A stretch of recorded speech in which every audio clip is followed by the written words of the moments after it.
So this is the slide that we ended on last time. I'm going to pull all my text up here. Covered this already. So in this slide, we just introduce some terminology associated with the flight feathers on the wing. We just mentioned that, and let me go ahead and pull my laser pointer up here. We mentioned that the flight feathers in total on the wing are referred to as remiges, and that the remiges attached to the hand bone, the carpal metacarpus, are the primaries. And then down here, we showed the number of primaries that various birds have. Most birds have 10 primaries, but as you can see, there is a little bit of variation.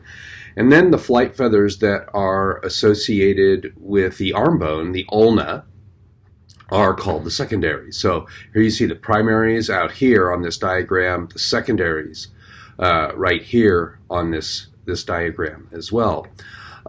These flight feathers are all contour feathers in that they have a rachis that is pretty much totally attached to a rather stiff vein, and then the calamus, which will actually insert into the bone. So anyway, these are the contour feathers, the flight feathers of the wing. So you'll recall in the last slide that we showed that the kiwi had these 3 to 4 primary feathers, but the flight feathers on the kiwi are pretty vestigial, and so here's a photo of them right here. You can see kind of this pretty nothing wing right here with just a few of these very small feathers that are sticking out of it. And so the kiwi, being a nice flightless bird, really has one of the extreme examples of a vestigial wing.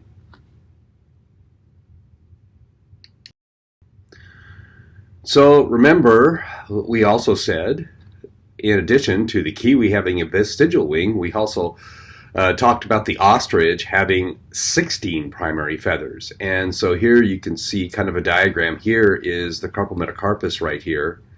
And then here you can see all the flight feathers numbered from 1 to 16. Remember, they're numbered from the inside to the outside. Now, the ostrich, of course, does not fly, so the organization of these flight feathers is not intended to form an airfoil or anything like that, because these birds are primarily runners. But even so, the ostrich has a fairly large number of primaries relative to other birds in having 16.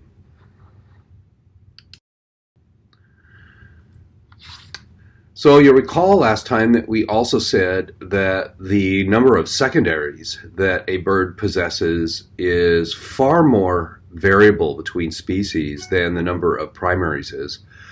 The number of secondaries is largely a function of the wing length of the bird, and they range from as little as 6 in hummingbirds up to as many as 40 in albatross, and albatross having very long, narrow wings that are designed for gliding. More on that when we get to the chapter on flight. Now, where the feathers, both primary and secondary feathers, insert into the bones, when you're looking at the base of the feathers, where the calamus is, there's going to be a gap between feathers, and in order to form a good airfoil, you have to close those gaps. And so covering those gaps are some smaller feathers that we refer to as coverts. And so if you look at these feathers right up in here, these are all coverts. And there are different levels of coverts, and you'll see in this diagram that they are labeled lesser coverts up here, median coverts right here, and then greater coverts right here. And another way that these will be labeled, and you'll see this when you study for your anatomy quiz looking at external anatomy, is sometimes they will be called primary, secondary, and tertiary coverts is another name that's often used for these. Here, primary coverts is used to label these particular coverts right here. I will also point out these feathers right here. This is the alula. You remember we talked about the alula being those feathers that help redirect airflow downward and keep it attached to the wing when birds are flying slow and have their wings at a very steep angle of attack. Okay, anyway, I already said this. Coverts cover the gap between remiges. The tail feathers of the bird are referred to as rectrices, and these are also a type of contour feather.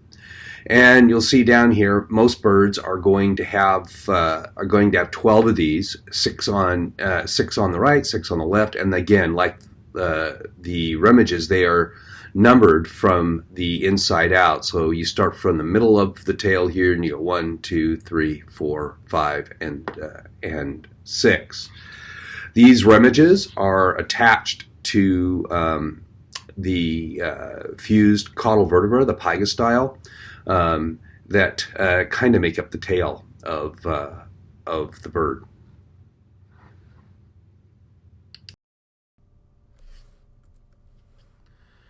So rectrices are important in flight because they are used in turning and braking, and for birds that say lose their tail feathers, stability during flight can be an issue. Now, tail feathers are also very important for some other reasons, like displays, and I'll show you several examples of that in the next several slides. But when we talk about displays, these displays can involve some visual sorts of things, where you will have some specially structured tail feathers for this, but they can also involve some audio things, some sound making sorts of things, and I'll give you an example of that in a little bit as well. Most birds have 12 rectrices, as I said before, although this can vary. You look at something like annies or grouse, they can have up to 18. Probably the champion are the snipes, which can have up to 24. I'll show you a picture of this in the next slide. The base of the rectrices, just like the remiges, are also covered with coverts to fill in the gaps. And so let me pull up my laser pointer here again. So here you can see the coverts that cover the base of the rectrices. And the tail coverts themselves can actually be really quite large in some species because they are, again, designed for displays rather than their original function of covering those gaps. And I'll show you an example of that in a moment as well. So here is the picture of the tail of a snipe. So you can see right here, you can't see all 24 tail feathers, but you can see a bunch of them right here. There's quite a few. Snipe are interesting because they also will make some sound with their feathers. It's called winnowing, and we may actually hear that during the semester, and if I do, I'll point it out to you. So I told you a moment ago that I'd show you an example of some rather large tail coverts. The peacock is an example. You know, a lot of times when you look at a male peacock and its display, you think that those big fancy feathers that they have are actually tail feathers, but they're really not. In fact, they are tail coverts. So here's the looking at the backside of a peacock right here, and here you can see the tail right here. Okay, the feathers are still kind of large in the tail, but nothing like all of these display feathers out here. And if you look from the front here, here's the start of the coverts, and then the covert, and then these big, large feathers that the peacock uses for its display are derived from these covert feathers. And so this is just to point out that birds can adapt feathers to fulfill a lot of important roles beyond their original intended role. In this case, rather than covering gaps, these coverts are involved in the male peacock display. So I mentioned to you last time that primary feathers can also be modified to be involved in displays as well. Here is a capromulgid of some sort. I actually don't recall the species, but they produce these very interesting display primaries that are not involved in flight, but actually are involved in male display. And these are feathers that they, I believe they would only have them during the breeding season when they actually have a need to display. You can see that they're actually very fragile, and things like this can break off fairly frequently, I should say. Pardon me, still struggling my voice a little bit. But anyway, there really are no feathers on a bird that are not used in some manner other than their originally intended function in at least some species. So here are several examples of tail feathers that have been modified for use in display. You get several of these kind of racket-shaped feathers that you will find on the tails of birds, and we have several examples of those here. In fact, this particular species here, I'll actually show you a video of in the next slide, as well as just some simple coloration here, and then in this species here, just having a large number of tail feathers that they can erect or do whatever they need to do to display to a potential mate. Okay, so here's that video I promised you a moment ago. This female hummingbird hovers with precision I have no idea in how her this quest is going to for work nectar. in this recording format. So Her if for wing some and reason it tail doesn't design work real well, I'm allow mostly her to fly in any concerned about the direction. sound, but if for whatever reason it doesn't work very well, then just download PowerPoint and watch it there. It's kind of a fun video. But so, the male you'll has probably a enjoy real problem flying. And this is why. He's weighed down with 2 super long tail feathers, tipped with cumbersome discs.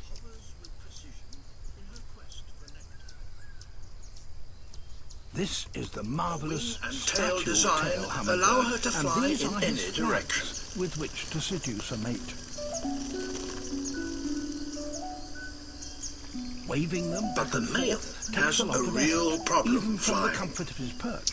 But to win her heart, he's got to this go is up why. a gear.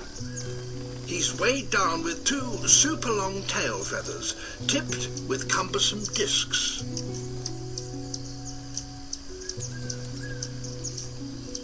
This is the marvelous spatule tail hummingbird, and these are his flags with which to seduce a mate.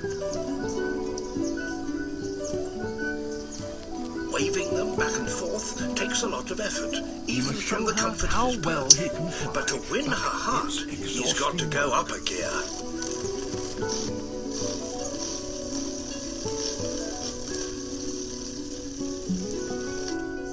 It's so demanding, he can only stay airborne for a matter of seconds before he needs a rest.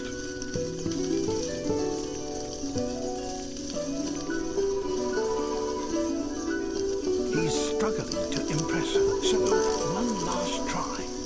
He must show her how well he can fly, but it's exhausting work. The extreme effort and energy needed to hover means hummingbirds can only fly in short, sharp bursts. It's so demanding, he can only stay airborne for a matter of seconds before he needs a rest. Most birds need to stay airborne for considerably longer and must find far more energy efficient to do. He's struggling to impress her, so one last try.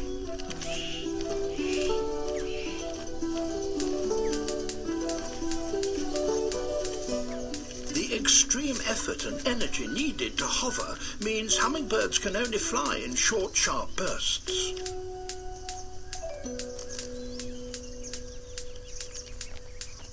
Most birds need to stay airborne for considerably longer and must find far more energy-efficient to do to really impress her. It's hard not to feel deflated when even your best isn't good enough.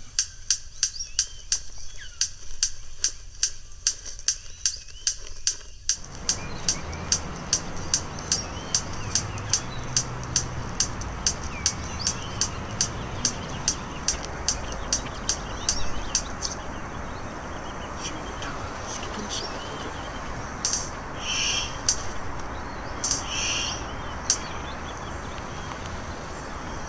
It's hard not to feel deflated when even your best isn't good enough.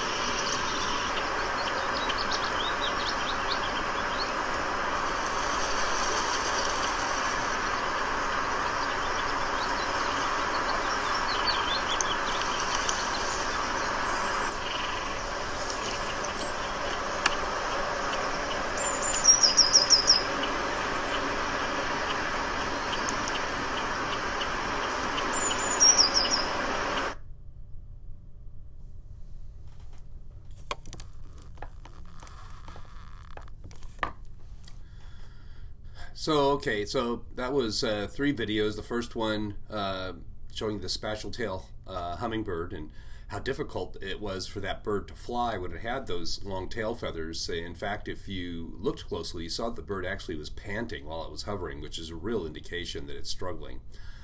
And then we looked at a species of manakin that was dancing around and expanding some feathers to try to impress the female. And this last segment, we saw these grebes here with the males having these feathers associated with its head that it just erected to create kind of like this giant collar that it was also trying to use to impress females. And so again, I show you these just to illustrate the variety of feather modifications birds can have to use in various types of display. Most birds use their voice box to chirp, So but scientists are finding out that male Anna's hummingbirds can produce a sound from their tails. During the mating season, a male will swoop up and then dive down at speeds of more than 50 miles per hour. Near the bottom of its dive, and when it is close to a female, it produces a loud chirp. Researchers from the University of California at Berkeley filmed diving hummingbirds with a high-speed camera capturing 500 frames per second. Just before they chirped, they noticed that their tail feathers flared out very briefly. Hummingbird tail feathers have tiny interlocked barbs on their edges, making them stiff enough to vibrate in a similar way to the reed of a wind instrument. Since they have small voice boxes, the researchers think that chirping with their tails allows them to produce louder sounds than they could vocally. A new study from Cornell University claims to have identified the first bird species that creates singing sounds with the feathers of their wings. Most birds use their voice box to chirp, but scientists are finding out that male Anna's hummingbirds can produce a sound from their Kimberly tails. Bostwick at Cornell set During out the to mating prove that the season, a bird male is will using its swoop wing up and then feathers to dive create down its at speeds of more violin-like than sound. 50 miles per hour. Bostwick reports the Near the mannequin bottom of its vibrates its dive, wings at and more when than it is 100 close to a cycles per female, second, it produces twice a the speed loud of chirp. hummingbirds. Researchers from the University of California at Berkeley filmed diving Using lasers to hummingbirds with a monitor feather high-speed camera vibrations, capturing Bostwick's team 500 reports frames in per proceedings of the second. Royal Society Just before that they the mannequin's chirped, club-shaped they noticed that their feathers tail vibrate at feathers flared 1500 out hertz. very briefly. This is the same Hummingbird frequency of tail the sound feathers made have by the tiny mannequin. interlocked barbs on their edges, making them stiff enough to vibrate in a Bostwick similar way to theorizes the that there reed are other of a wind birds that use their instrument. wings in this Since manner. they have small She says voice more studies boxes, should be the done. researchers think that chirping with their tails In her allows report, them to Bostwick produce also louder points out that the sounds new than they evidence could places the vocally. club-winged mannequin with arthropods, A who new also study use from their Cornell wings to produce University singing claims to have sounds, identified such as the first castanet bird moth and many species that crickets. create singing sounds with the feathers of their wings. Deep in an Andean cloud forest, this male club-winged mannequin is courting females. Kimberly Bostwick at Cornell set out to prove that the bird was using its wing feathers to create its violin-like sound. Bostwick reports the manakin vibrates its wings at more than 100 cycles per second, twice the speed of hummingbirds. Using lasers to monitor feather vibrations, Bostwick's team reports in Proceedings of the Royal Society that the manakin's club-shaped feathers vibrate at 1500 hertz. This is the same frequency of the sound made by the mannequin.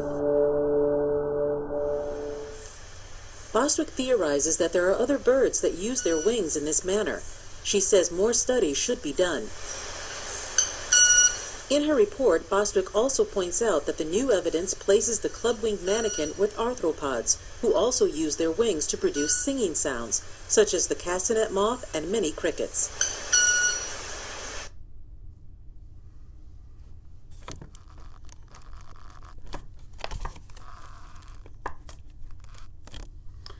So, those are two examples of birds actually using their feathers, structurally modified, but not in a way that, not in an overt visual way, but in a way that allows them to make sound with them, in ways that is not possible to make vocally, and use these sounds in various sorts of displays as well. So hopefully in looking at these videos you are impressed, if nothing else, by the diversity of things that feathers can do.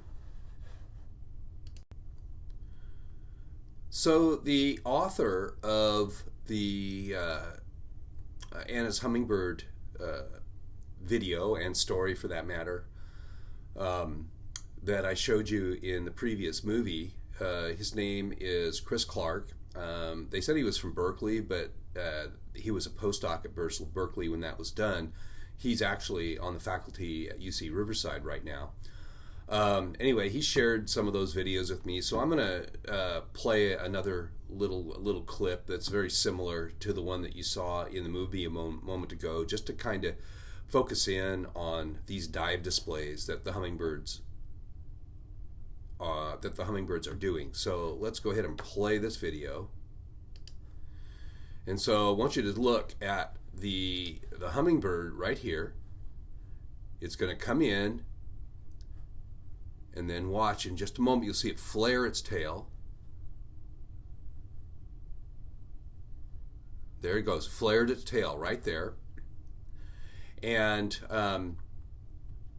the moment it flares its tail is when it makes that chirping noise. This here is just showing the dive speeds of these hummingbirds, and this blue line is representing the path that the hummingbird is taking when it's diving, and then right here is a model of a female Anna's hummingbird that the bird is diving over. Anyway, Chris was nice enough to share this video with me, and so I could show it to you guys. So this here is a sonogram. You'll become very familiar with sonograms when you do your song project later on. But the sonogram, it's a plot of the frequency of a sound, in this case it's kilohertz, and time on this axis here. And so it's a visual representation, in this case, of the chirp that hummingbird is making during its dive display. Okay, and the chirp is basically represented by this. I suspect that's probably a lead into it, but the loud chirp is most likely this portion of the sonogram right here. And let's see if I can go ahead and play it for you. Let me turn off my laser pointer, and then let's see if I can play it for you. Okay, you can hear that. Let's do it again one more time. It's not a very loud sound, or pardon me, it's not a very complex sound. And it's a very short sound, but it is a very loud sound, and this sound can travel a great distance, a much greater distance than any vocal sound they can make, as was alluded to in the video in the last slide. I did my master's degree on breeding Anna's hummingbirds, where they were dive displaying and making this sound all the time during when they're breeding, which is about half the year, and they should be doing it now. You can actually hear these dive displays and these chirps right here on campus. But anyway, these chirps can be heard for a very, very long distance, and so I think that Chris is absolutely correct that the use of the tail to make the sound is solely for the ability for them to advertise over a very, very long distance. All right, so let's move on from contour feathers and look at some other feather types. The first one that you're all probably familiar with, at least to some degree, are down feathers, because everybody slept on a down pillow or had a down jacket. And down feathers are, I guess, for lack of a better way to describe it, they are soft and they are fluffy.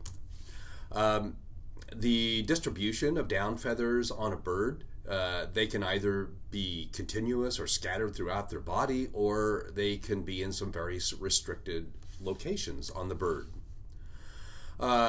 The first type of feathers that nestlings get are going to be down type feathers in most cases. There are a few exceptions to this, but for birds that you find in a nest, okay, that require a lot of parental care, their first type of feathers are going to be down feathers. And we refer to these down feathers that we find in nestlings as being pre-definitive down.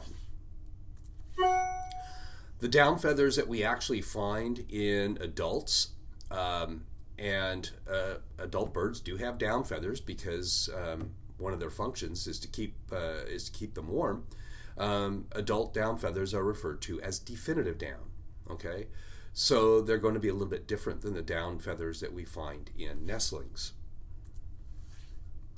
So structurally, down feathers are different than contour feathers because in most cases they have no rachis. Okay. The central shaft is represented solely by the calamus. Now, the one exception to this is waterfowl. Waterfowl down feathers do have a small rachis. Okay, but that's the one exception. And interestingly enough, the kind of down that they put into pillows and jackets is typically the down of waterfowl. So I'm not sure why that's the case, but that's what it is. Anyway, here is a diagram of a typical down feather. So you can see the calamus here, and then you can see, I think that's my next bullet point, you can see these very flexible barbs and barbules that extend just right out of the calamus, almost like the branches out of a tree.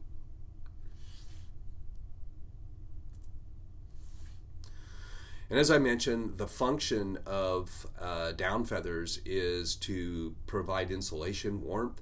What they do is they trap air next to that body. That air warms up, and it prevents a high rate of heat loss from that air. So, it functions very much, if any of you are familiar with diving, it functions very much like a dry suit would function to keep you warm. Here is a nestling bird right here, and you can see kind of how different the down feathers look from as opposed to the normal contour feathers that would cover the body in an adult. Don't bother trying to read all the text in this slide right now. You can come back and read it later.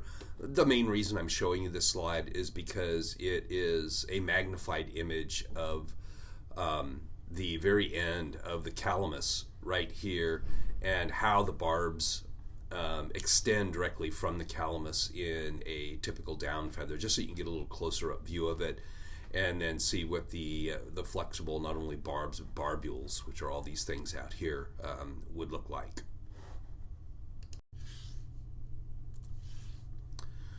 So in this slide, I want to talk about a very specialized type of down feather.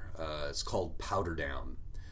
And most birds are going to produce at least some of this. Some birds will produce large quantities of it. The powder down, and if you look at this green heron right here, this little V structure here, yellowish V structure here, is a concentration of powder down feathers. This powder down, quite honestly, what its purpose is has been somewhat disputed. The calamus or quill of powder down feathers grows continuously. This is the only type of feather for which this is true. And then it will disintegrate along with the barbs to form this powdery substance that can be distributed, across its total plumage. And the fine powder that is produced by the disintegration of the barbs and the calamus as it grows, it's thought, and I emphasize the word thought, to aid for feather preening and perhaps waterproofing the feathers. But here, as I have in italics here, these functions are disputed. So this is kind of ongoing work to try to understand the role of the powder that's produced. These are the only feathers that grow continuously, and the only feathers that are never molted by the bird, because they grow continuously. So clearly there is some function, likely an important function, because it's the only region that selection would favor the existence of this type of structure.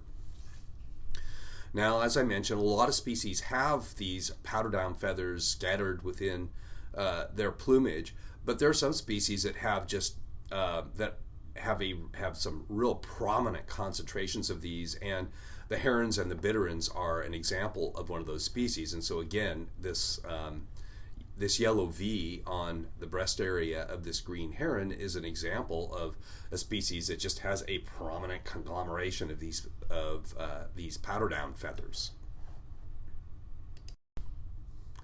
I've added this image because it just kind of illustrates what powder down looks like.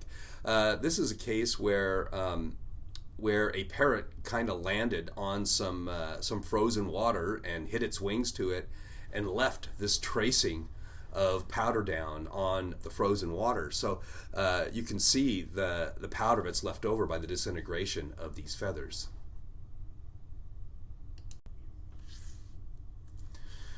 All right, the next type of feather that we want to talk about are called semi-plumes. And semi-plumes have an intermediate structure between contour feathers and down feathers. The difference between the semi-plumes and the down feathers is that they actually can have a large rachis, but a portion, sometimes a substantial portion of the rachis is attached to very loose and flexible veins. And so if we look at this picture on the right, here's a standard contour flight feather here, here's a down feather over here, and then here's a semi-plume where you have perhaps a stiff portion of the vein that resembles what you would find in a contour feather, but then you have this whole section here which is kind of loose and fluffy. The appearance of a semi-plume varies all over the planet, depending on the proportion of this fluffy region here. You can actually have a semi-plume that looks very, very similar to a down feather, to something that looks more closely to a contour feather. You might recall when we were talking about contour feathers that cover the general body surface of the bird, that I mentioned that there are some of those that have a kind of a loose fluffy region down very near the base, and I may have mentioned at that time that does really kind of help them to fall into the category of a semi-plume rather than a contour feather, and I think that may be the case. One of the functions, and I think it's in my next bullet point here, one of the functions of semi-plumes is to kind of fill out the aerodynamic surface of a bird, and so having semi-plumes kind of mixed in with body contour feathers is not an unusual thing. These semi-plumes have a whole bunch of different functions.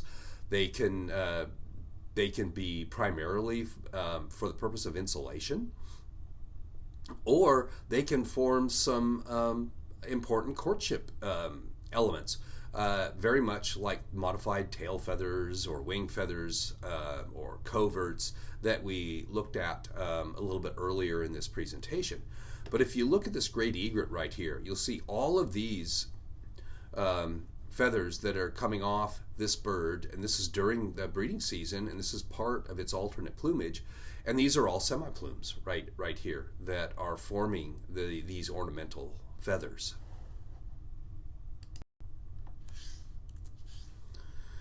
So the next feather type we want to talk about are the phyloplumes, and phyloplumes are a really interesting type of feather because they are one of two feather types that actually exhibit a sensory-like function. So phyloplumes are hair-like feathers that play a role in monitoring movement. They also play a role in monitoring the position of adjacent vein feathers, typically contour feathers. And they may even have an ornamental function, such as in the sage-grouse. So if we look at the sage-grouse right here, these feathers that are coming out of the back of this male's head are actually phyloplumes. So phyloplumes that are associated with the flight feathers on the wings or perhaps on the tail, they aid in making aerodynamic adjustments. So, kind of making sure everything is in the right place to produce the most efficient airfoil. Those associated with body contour feathers, so located throughout the body, appear to play a role in monitoring airspeed during flight. So these phyloplumes have a really important role in both aerodynamics and flight. And the reason why monitoring flight speed might be important is that, and we'll learn more about this when we talk about flight, is there are some speeds that, with regard to the cost, the energetic cost of flight, are more efficient than others, and this may help the bird remain at one of these more efficient speeds, sort of like a speedometer. Phyloplumes are inconspicuously spaced. It's probably the first feather type we've looked at that is not designed to be, overt or highly densely packed or anything like that. In fact, if you look at the one on the back of the neck of this thrush right here, you can hardly see it. It's totally intended to be something that provides the bird some information rather than modify its appearance so much. So phyloplumes are these long hair-like things. So this guy right here, and at the very end, you're going to have this tuft of like 1 to 6 of these short barbs, and they can still have barbules as well. So just little tufts of feathers. So they're very simply shaped. Not all birds have phyloplumes. There are some birds that do not. Penguins do not, and I think this is largely because their plumage is so short. If you look at the feathers on a penguin, I mean, they literally are scale-like. Ostriches don't have them, probably because they don't fly. I would imagine a lot of flightless birds perhaps don't have phyloplumes.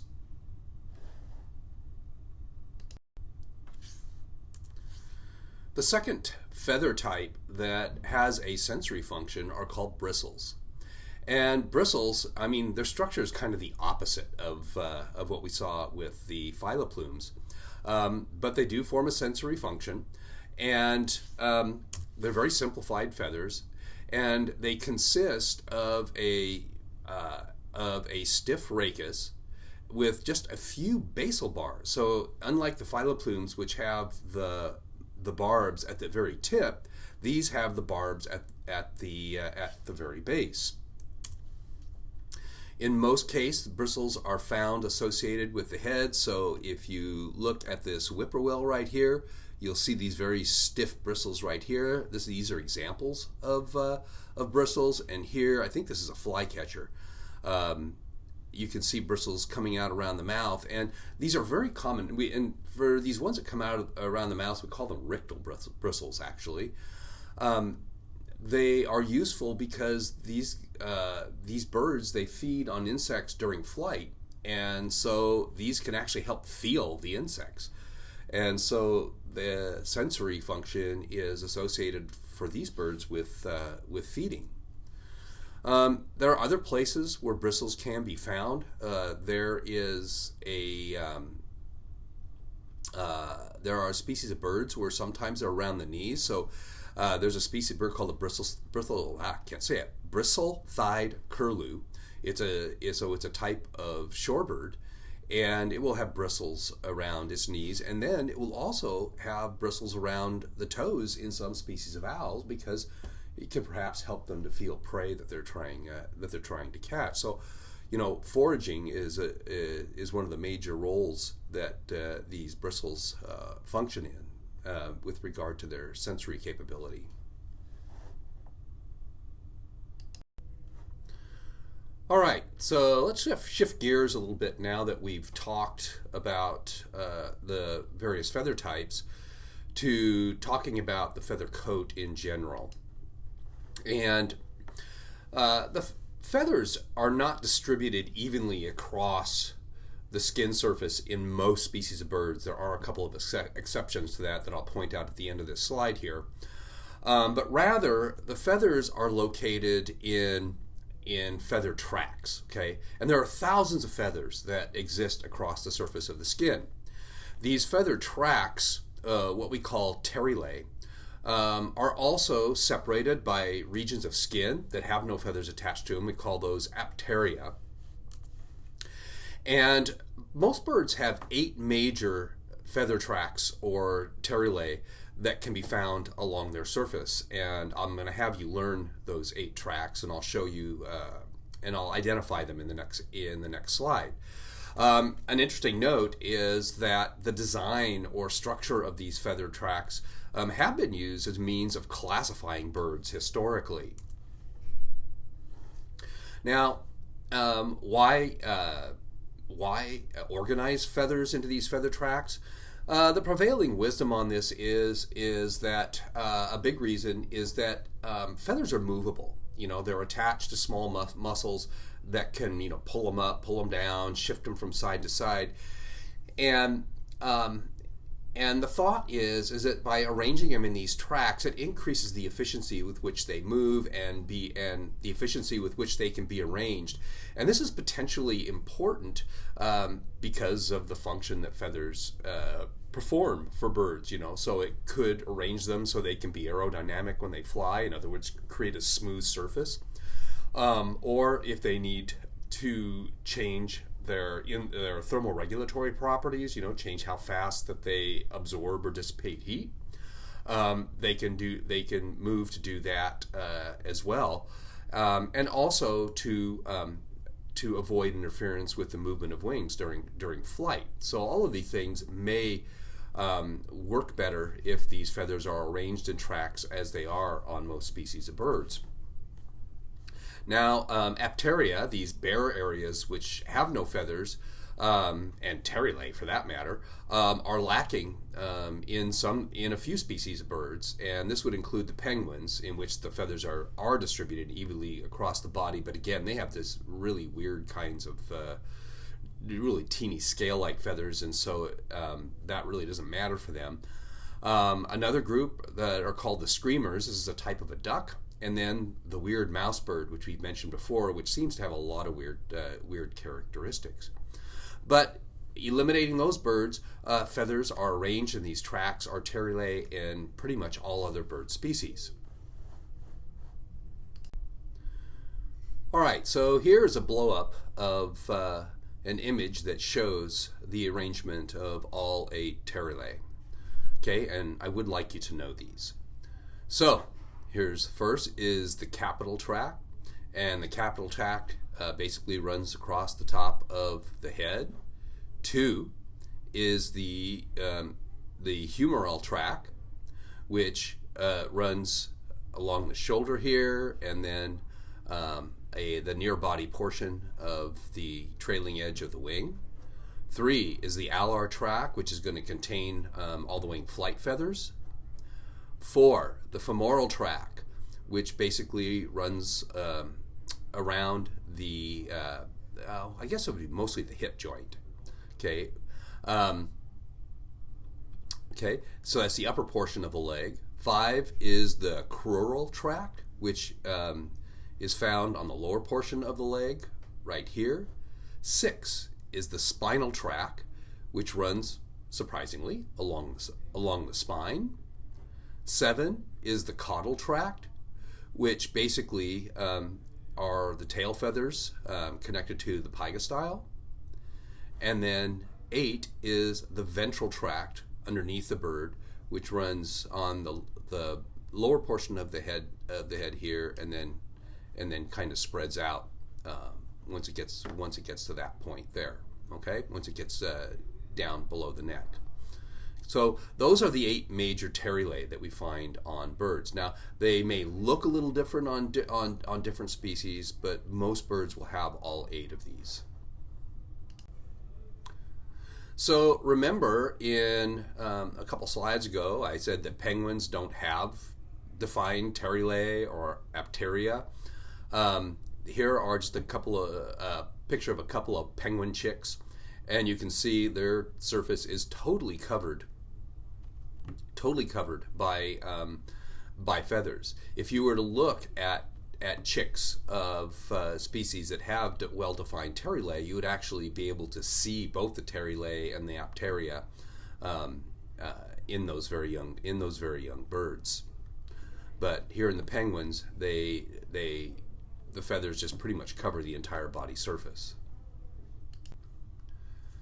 So as I mentioned previously, the feathers that are located along the body surface are attached to muscles which can actually both erect and depress the feathers depending on what the bird needs to have the feathers be doing at any one point in time. So feathers are moved both by an erector or a depressor muscle that run between follicles of neighboring feathers in specific feather tracts of the bird. And so if you look at this diagram on the right here, you can see this would be a calamus in a feather follicle. This would be another one here. This would be another one here. You can see that we have an erector muscle that's going to go from the base here up to the top of the follicle of the adjacent feather. And then these red muscles here represent the depressor muscles. The erector muscles are going to elevate the feather, and the depressor muscles are going to flatten the feathers. So when an erector muscle contracts, and you can see that here in this middle image right here, what it does is it is going to pull. It's going to pull a feather up. So you can see that the muscle's at the base of this follicle, and it's at the top of this follicle here. So when it contracts, it elevates this feather right here. This feather would be elevated by the depressor muscle. It's going to be over on this side of the feather. As with this feather here, this depressor muscle is going to elevate this feather here. And so what it does is when it contracts, it pulls up on the feather, and the feather will actually rotate counterclockwise slightly when that happens. When the depressor muscle contracts, and you can see that here, the depressor muscles are actually a little bit shorter here. When it contracts, it's going to pull feathers down, and what will happen is it will cause these feathers, and the feathers in this particular case will rotate clockwise. And it will pull them flat against the body surface. And this is really important during flight because this downward movement that's caused by the depressor muscles, this is what will allow that totally flat surface of the feathers that will be very aerodynamic for the birds when they fly. And that's important for reducing drag. And we'll talk more about that when we get to our chapter on flight.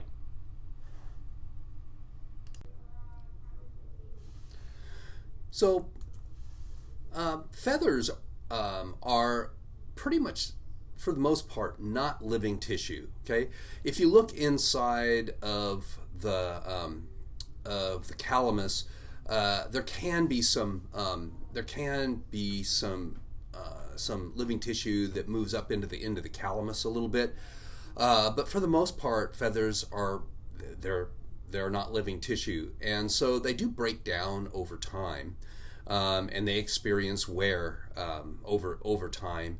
And this is why birds molt and have to replace their feathers periodically. Excuse me. Birds are constantly caring for their feathers, trying to keep them in as good a shape as possible. And birds back near their rump, in this region right here, in this photo at the top of the slide here, they do have a specialized gland that's called a uropygial gland or preen gland. And like I say, this is located on the top of the rump. And from this gland, they will secrete some oils that consist of a whole bunch of different things. And the consistency of these oils does differ between species. But it'll have waxes, fatty acids, other types of fat, water, and a host of other different sorts of chemicals that can be included. And they will use this substance that they secrete. They will rub this all over their feathers and use this as part of the process of caring for their feathers. There have been many hypotheses on what the function of these fluids are, why they're formulated in specific ways. Some birds will secrete substances that will help protect against bacteria or fungal growth on the feathers, and perhaps even ectoparasites. So, for example, like feather lice, which is a problem for a lot of birds, may be tackled by these uropygial secretions. The gland itself, if you look at it histologically, can take on some different appearances depending on what species of bird you're talking about. And here are just some cartoon diagrams of a few examples of what a uropygial gland might look like in a few different types of birds. So the way birds will spread the secretions of the uropygial gland, they basically will use both their beak and their feet. They'll just wipe it off the orifice, which is located right here, and just start spreading it around all over their plumage. And that's pretty much how that works. So perhaps not surprisingly, the uropygial or preen gland can totally be subject to selective pressures and these uropygial secretions used for things other than just specific feather care. Several years ago, it was found that there was a group of birds located in New Guinea called the shrike thrushes that actually secrete poisons from their preen gland. The poisons, what they do is they spread it on their feathers, and it provides protection against predators. And the specific type of poison that they produce is they're alkaloids, and so they're very similar to the stuff that's produced by poison arrow frogs. So they're things that can stop your heart if you get enough of it. One particular species of shrike thrush is called the hooded patooey. Say that 10 times fast. It produces a lot of these poisons, and so it probably over time has been subject to a whole lot of predation, and this is selection's response to that. Anyway, this was such a big deal because I can't think of any other bird that does anything like this. And so this was published in Science way back in 1992. So anyway, this is just kind of an interesting application for the uropygial gland. So as we mentioned in the previous slide, because feathers do wear over time, they must be periodically replaced. And the process of replacing feathers is referred to as molt. So a bird's first molt is the replacement of its down plumage, its natal down plumage. You'll remember we called that pre-definitive down. And they'll replace the down with a fairly normal assortment of feathers that will form what's called the juvenile plumage. Now, something I'd like to point out here is that here are some nestlings right here that are growing in their natal plumage, their down plumage, their pre-definitive down. Just want to point out you can see that spinal feather tract.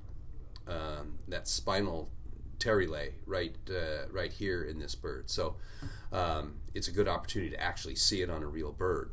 Okay, but anyway, they will replace their natal down with a normal assortment of feathers, and you can see that happening in this second image right here, and take on their juvenile plumage. Now, if the juvenile plumage does not make them look like an adult, so it's just something totally different from an adult, then it's considered to be a pre-definitive plumage. So in this eastern bluebird right here, which is what these pictures are of, you can see we have this recently fledged juvenile right here, which has a full coat of feathers, but the feathers do not look anything like the adult. So this would be an example of pre-definitive plumage. Then a young bird could undergo a second molt, probably a partial molt, that will replace just mostly its outer coat feathers, with the purpose of adjusting coloration to something that is more similar to the adult plumage. And you can kind of see that going on in this photo right here. The pattern of molt across the entire bird taxa is highly variable. It's very species specific. There are a lot of things that influence it. And we'll talk about some examples of that later on. But a general rule is that all birds will replace their entire plumage following breeding. So all birds are going to have at least one complete molt over the course of a year. So when a bird basically is fully grown and it achieves its adult plumage, this plumage is referred to as the definitive plumage. And there are two basic types of definitive plumage that we see in birds. So the plumage that occurs following breeding season, where generally the entire plumage is replaced during a molt, this is considered to be the main plumage of the bird and is termed a basic plumage. Okay, if you look in older sources, it might call it non-breeding plumage, but today the more accepted terms is basic plumage to represent this main plumage of the bird, and the molt that leads to the basic plumage is termed the pre-basic molt. Now, some birds will undergo a partial molt just prior to breeding season. So remember that the pre-basic molt occurs after the breeding season, or immediately following the breeding season. But just prior to the breeding season, birds may undergo what is usually a partial molt to colorize their surface. And this more colorful plumage is termed the alternate plumage. Okay? If you look at an older source, they may refer to this as the breeding plumage, but the more accepted term today is the alternate plumage. And the molt that leads to the alternate plumage is termed the pre-alternate molt. Okay. Now the thing of it is molt costs a lot of energy, so it's metabolically demanding, and so most birds have evolved a timing for molt so that it occurs when they are not breeding, because breeding also is a very energetically expensive period of time for the birds. If we look at the photos on this page right here, we see a bobolink, which is a type of a blackbird, and here we have the basic plumage above. It's a little dark, but you can see it. The basic plumage above and the alternate plumage below. You can see they're substantially different.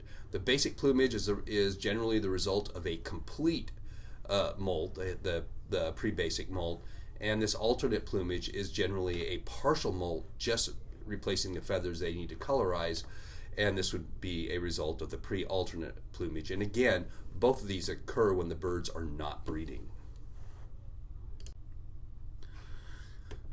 So here's a diagram from your text which illustrates the two very generalized patterns of molt that we see in birds.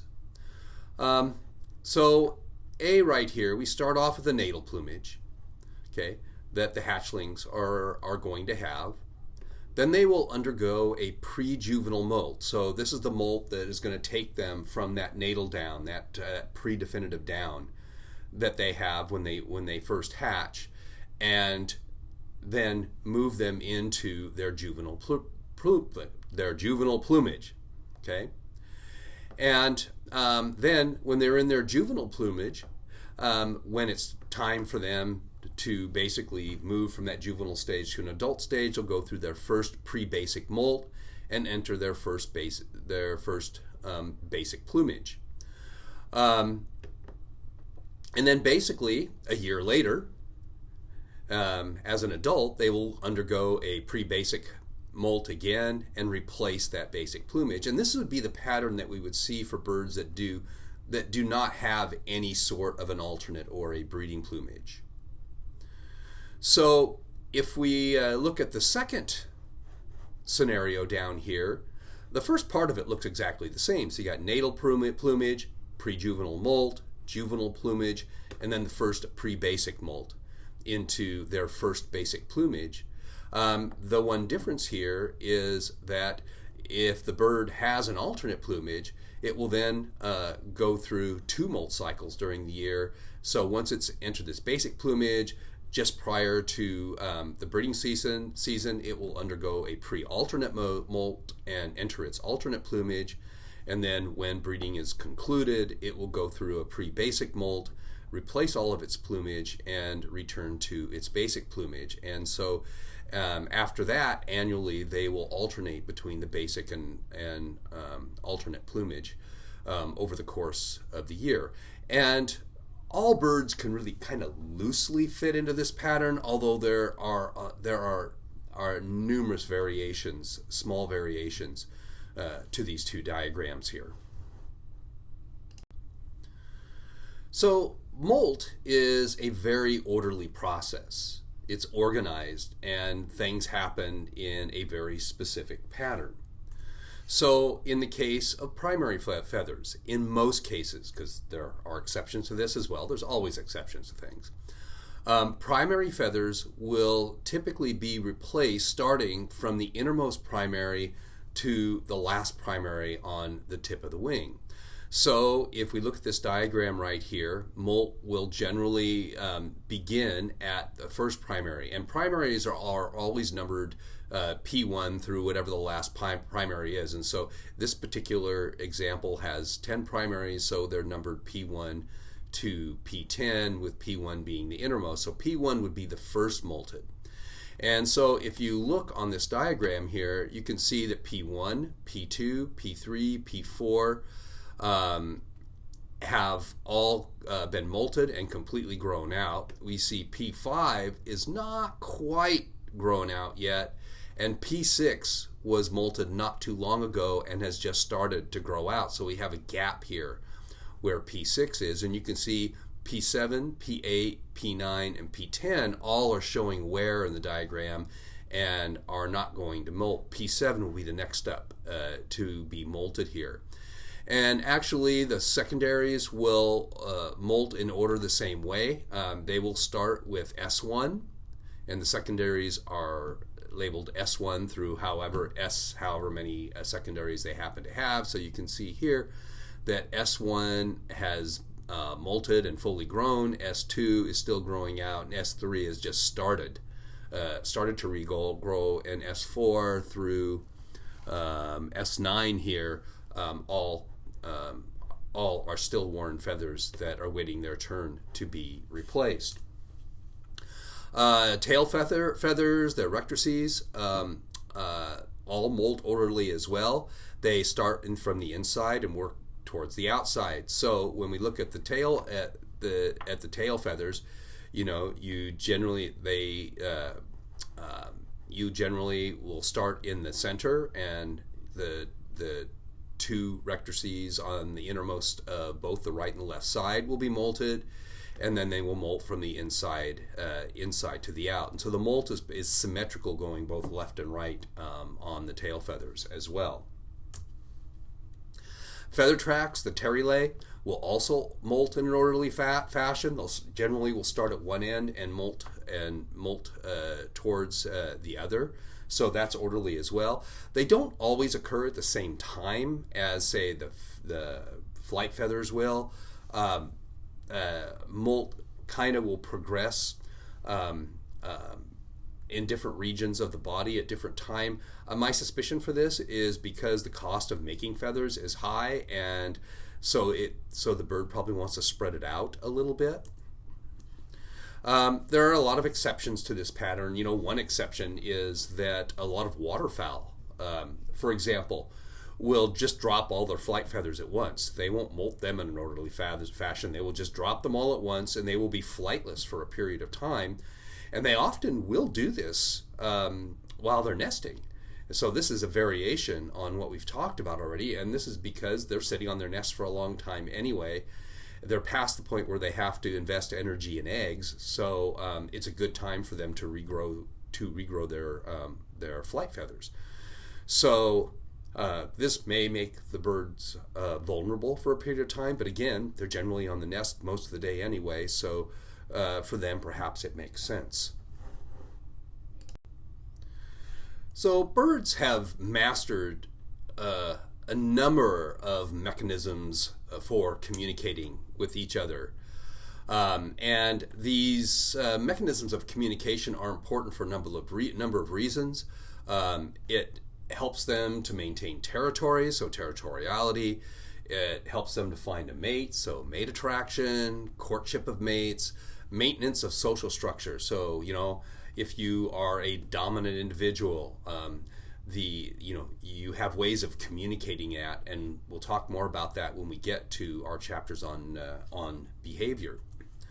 But even though a lot of times communication between birds is vocal, we've already mentioned that they have the best sound producing ability of any organism that we know of. Visual displays are really, really important, and for this reason, males in particular, because males generally are responsible for the vast majority of complex displays that we see in birds. This is why males tend to be more colorful and more adorned than females in most bird groups. So the key things to be aware of with regard to these visual displays is going to be plumage color, of course, and so we can see here in these lazuli buntings right here. This is a female. Notice that she's brown, very cryptic. And here's a male. It's got this nice bright blue head and back. You can't see the back. And then this very rust-colored band across the breast here that make them stand out. What we mean by sexual color and plumage dimorphism here, again, is that males and females are distinctly different in many, many species. And then displays, because the males will engage in displays, and we looked at a couple of those earlier. We looked at that mannequin that was dancing around, elevating those feathers around its neck to portray some image to a female in order to attract that female. So there are a lot of things that can impact these, or that are important with these visual displays. Size is another thing. So you look over here at the sage grouse right here. The males are substantially bigger than the females and are far more adorned than the females, particularly during the breeding season. So that they can effectively display to females. And so these visual displays are very important to birds, and plumage coloration is an important part of that. So before we dive in to how color will make a bird stand out for one reason or another, we really do need to remember that often the most important reason for coloration is going to be concealment. Okay, and so for many bird species, coloration, and this is certainly true of basic plumage and certainly true of female plumage in general, is that birds want to be cryptic, causing them to blend into the background. So we look at this porwheel right here, and we can see, and frankly, if you were to you could walk by one that's sitting on the ground and you would never see it. Okay, here's a woodcock right here that is blending in with this variably colored grass right here, and then here is an American bittern. And American bittern is a bird that in this class we don't see very often, And it's not because they're uncommon, it's because we probably walk by a whole bunch of them and never see them because they are just so cryptic and blend in with their environment so well. The striping that is on their throat, they'll point their bill straight up in the air and they just blend in with these reeds that come out of the water. And so the coloration is very effective at hiding them from potential predators. Some birds will actually change color with the seasons in order to maintain their cryptic nature. And so here is a ptarmigan, and this ptarmigan here during the summer, it is this kind of mottled brown color and blends in with the kind of grassland that it hangs out in. And then during the winter when it snows, it totally changes its plumage to become white. So it blends in with the snow, again, in order to keep it cryptic. The big problem for these birds is when the timing of the seasons gets off, and the last thing that what this ptarmigan would want is for it to snow while it is still in this plumage, because that plumage then will make it stand out against the background, and that does happen sometime. But they have a lot of signals that tell them when it's time to undergo molt in order to maintain their cryptancy during various parts of the year.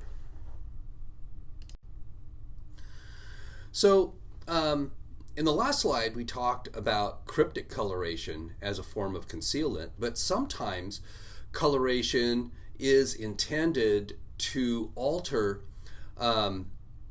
your shape, or your shape relative to the search image that a predator might have as they are looking for you. So one example of this would be the use of bold disruptive coloration. And what this does is it can reduce the contrast between various parts of the body. So an example of this would be some plovers, and the killdeer, which is one we'll see a lot over the course of this semester, will have these bold stripes around its neck. And what this serves to do is it will separate the outline of the head from the shape of the body, disrupting this natural bird shape that a predator might be looking for when it's looking for a prey. And this kind of and this kind of helps them to kind of blend into the background a little bit better. A potential predator might not recognize you as being an acceptable prey item.